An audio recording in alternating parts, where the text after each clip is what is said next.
eu, Priscila Janara, estou aqui na página do FIDES para conversar um pouco sobre a dança do ventre, conversar um pouco sobre essa dança maravilhosa que a gente sempre, né, sempre busca estudar mais e mais e mais, né, e aprender sempre. O artista ele precisa de sempre estar aprendendo e se adequando, né, à sociedade. E é uma conversa dupla, né? O artista representa a sociedade e a sociedade ela se firma na obra do artista, né? Essa é a verdade. E durante a quarentena, de terça e quinta, nós temos uma aula também completa de dança do ventre. Então, ou você está comigo pela manhã, ou você está comigo à noite. Ou os dois, melhor ainda. Né? E amanhã, quarta-feira, nós vamos ter uma aula especial. Nós vamos ter uma aula de punhal, uma aula mais longa. Né? Talvez quem está no Facebook não consiga assistir inteira, né? Porque no Facebook, no Instagram, ela cai, né? Com 1 hora de duração. Mas no Facebook, no YouTube, vai correr tudo bem e teremos uma aula mais longa. Por que uma aula mais longa? Porque nós vamos ver, primeiramente, né, como se dança com punhal, o que é a dança com punhal, a sua origem, por que ela... os porquês dela, né? E depois vamos aprender uma coreografia, né? Uma coreografia simples, bem gostosinha, nível iniciante, né? Bom, depende, né? Porque eu não gosto muito de falar sobre níveis, que níveis é extremamente polêmico. Porque o pessoal chega e fala assim, porque eu estava fazendo lá nível intermediário 3. E aí, no meu conceito, a pessoa seria o iniciante. Né? Então, é muito complexo isso. Ou então a pessoa fala, eu sou iniciante. E aí, dentro do meu ver, ela é intermediário. Né? Então, é bem complicadinho essa questão da nomenclatura, né? Essa câmera aqui tá um pouquinho tortinha ali. Deixa eu ver se eu consigo. Acho que melhor assim. Né? Às vezes, na hora de montar, ele fica um pouquinho tortinha. Mas deu. Bom, né? Só para completar, estava falando dos níveis, né? Como hoje é pergunta e resposta, a gente fala um pouco mais. Eu acredito, numa outra live eu falei sobre isso também, e eu vou falar de novo. Eu acredito muito que os níveis, eles independem do tempo que a pessoa estuda. Né? Porque às vezes a pessoa fala, tem 1 ano, tem 6 meses, tem 5 anos, mas ela não se dedicou lá tanto assim. Ou ela tem 1 ano e ela se empenhou muito. Né? Então, acredito nessa relatividade do empenho. Então, eu avalio os alunos da seguinte forma.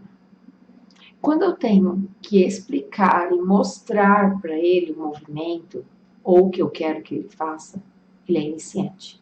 Eu mostro, eu explico, eu faço junto para ele poder compreender. Então, para mim, ele é iniciante. Quando o aluno, eu só explico para ele, né, eu falo, olha, assim, assado aqui, melhor aqui, faz isso, faz isso, faz isso, faz isso, e ele entende e faz, né? Eu dou mais mostrada, assim, né? Não preciso fazer junto. Eu até mostro para ele como que é, explico, mas eu não preciso de fazer junto. Ele é intermediário.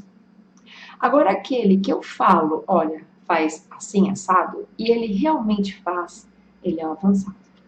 Então, eu classifico dessa forma, pelo entendimento e pela capacidade de execução. Essa é a minha forma de classificar o aluno. Deixa, não concordo. Porque eu acho que é desmerecer, eu apenas contar o tempo, é desmerecer aquela pessoa que se empenha muito, sabe? E cresce em curto tempo. Tem muita gente assim, eu tive muitos alunos assim, que em 1 ano equivale a 5 anos. Então, acho que eles mereceram o trabalho desse aluno. Né? E valoriza aquele que leva. Cada um. Né? Eu sempre falo que as pessoas têm quereres e intensidade desses quereres diferentes. Não é só quereres diferentes. A intensidade do querer também é diferente. Né? E nós temos que respeitar isso. Só que aquela pessoa que quer muito, que vai, que se empenha, eu acredito que ela merece mais crédito, né? Acho que não mais crédito, mas merece o crédito dela por ela ter feito isso, né? E aquele que leva de boa, leva de boa. Tem os méritos de levar de boa, porque às vezes, né, aquilo não é tão importante. Olá, Miro, beijo. Mira, meu tio, que aqui me assistindo, eu fico contente. Né? A minha família, ela participou muito pouco da minha construção, mas tudo bem. Eu fico muito feliz quando entra alguém para me ver. Quando alguém comenta que viu, alguém, uma tia minha, eu te vi no YouTube, eu te vi no Facebook. Eu gosto, eu fico feliz. Né? Bom, vamos às perguntas do dia. Bom dia aqui para Stephanie, para a Kira. Bom dia.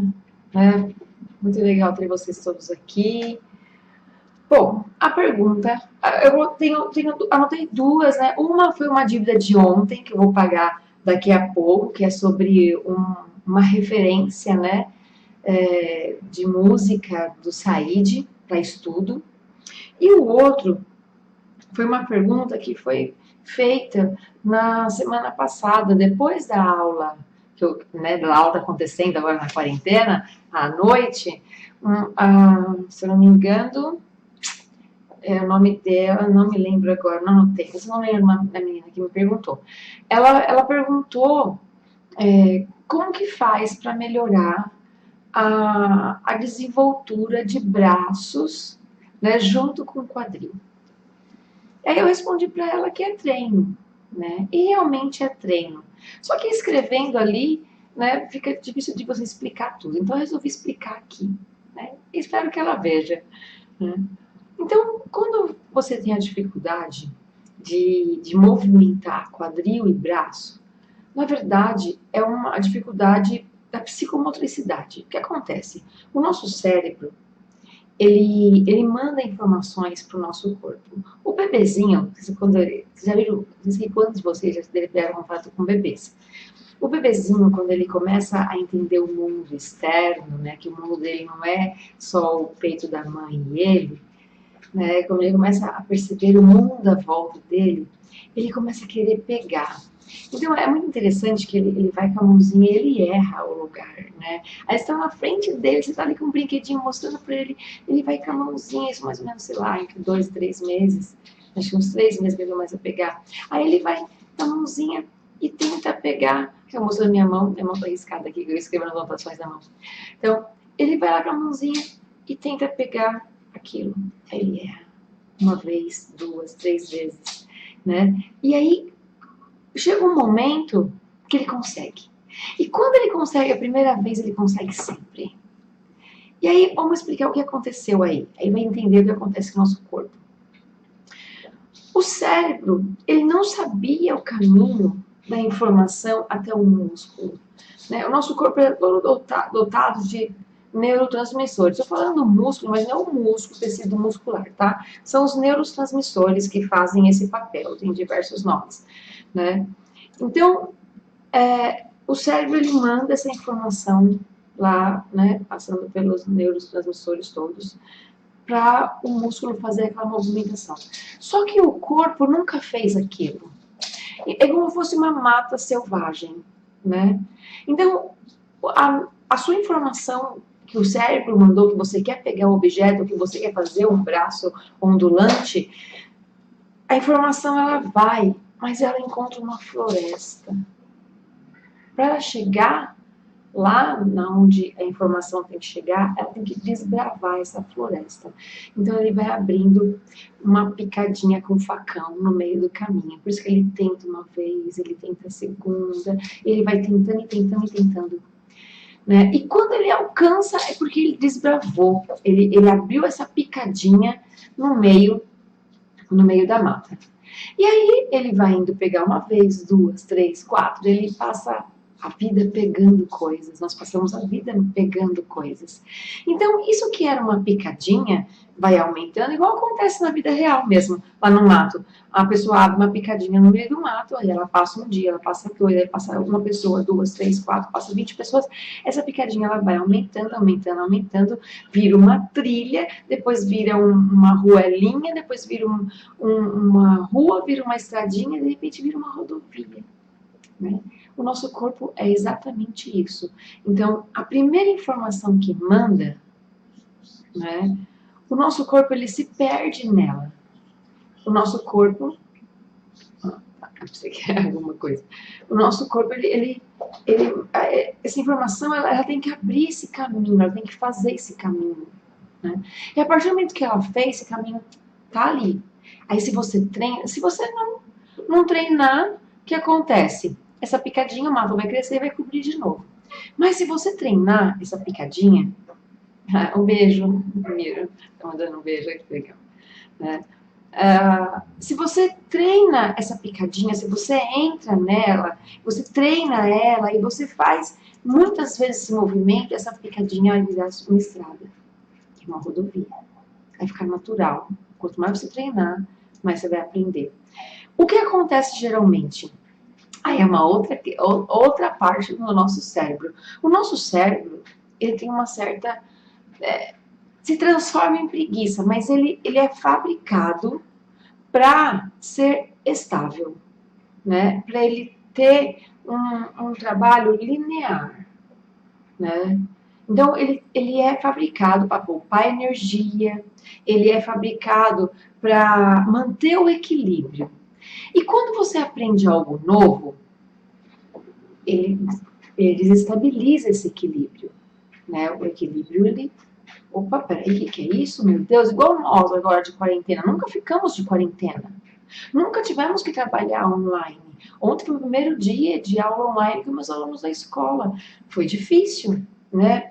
Administrar tudo aquilo e pensar de como fazer tudo aquilo. Fiquei mais de uma semana pensando de como realizar. Né? Aqui com vocês, já para mim já tranquilo, porque tem 5 anos que eu faço isso. Tem 5 anos que eu converso com vocês. Agora num fluxo maior, mas se vocês olharem no canal do Feeds, né, ou na página do Feeds, tem 5 anos de vídeo do ventre lá. Então, para mim, isso é normal. Minha picada já virou uma rua, né? Uma estrada. Tem as dificuldades? Tenho, lógico. Mas já está uma coisa larga, um caminho largo. Agora, com os alunos da escola, eu estou lá, com o facão, picando o caminho para poder fazer. Então, ontem foi um dia de muitas barreiras rompidas. E a dança do ventre não é diferente. Então, voltando ao cérebro preguiçoso lá. Não é preguiçoso, na verdade, né? É a função dele. Então, ele quer que nós ficamos de boa. É isso que ele pensa o tempo inteiro. Então, ele busca caminhos econômicos. O cérebro, ele é produzido, a programação original dele é para isso, produzir caminhos econômicos. E aí ele está lá, feliz, né, no caminho econômico dele. Aí você vem com uma nova informação. O que ele faz? Ele não quer. Ele manda mensagens para você que aquilo é muito difícil, que você não vai conseguir, que é melhor você ficar de boa, economiza. Sabe, economiza? Ele fala, economiza. Para que você vai ficar treinando isso? Economiza. Porque o cérebro, ele tem essa função de preservar. De preservar. Então, o aprender, o sair do que é normal, requer uma luta interna. Então, você tem a dificuldade de fazer braço e quadril?